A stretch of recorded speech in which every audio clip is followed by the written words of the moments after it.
കേരളത്തിൽ നിന്നുള്ള നിരവധി വിമാനങ്ങൾ ഇന്നും റദ്ദു ചെയ്തു. കരിപ്പൂരിൽ നിന്ന് 40-ഉം കണ്ണൂരിൽ നിന്ന് 8-ഉം വിമാനങ്ങളാണ് റദ്ദു ചെയ്തത്. കൊച്ചിയിൽ നിന്ന് മസ്കറ്റിലേക്കും റിയാദിലേക്കും മാത്രമാണ് വിമാന സർവീസുകളുള്ളത്.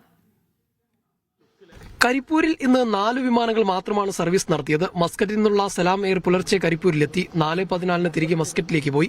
റിയാദിൽ നിന്നുള്ള ഫ്ലൈനാസ് വിമാനം രാവിലെ 6 മണിക്ക് കരിപ്പൂരിലെത്തി 7:25 തിരിച്ചു പുറപ്പെടേണ്ടതായിരുന്നു. എന്നാൽ റിയാദിലെ US എംബസിക്ക് നേരെയുണ്ടായ ഇറാൻ ആക്രമണത്തിന്റെ പശ്ചാത്തലത്തിൽ ഏറെ വൈകി 10:13 റിയാദിലേക്ക് പോയത്.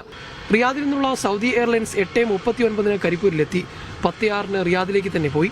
മസ്കറ്റിലേക്കുള്ള എയർ ഇന്ത്യ എക്സ്പ്രസ് 10:16 പുറപ്പെട്ടത്.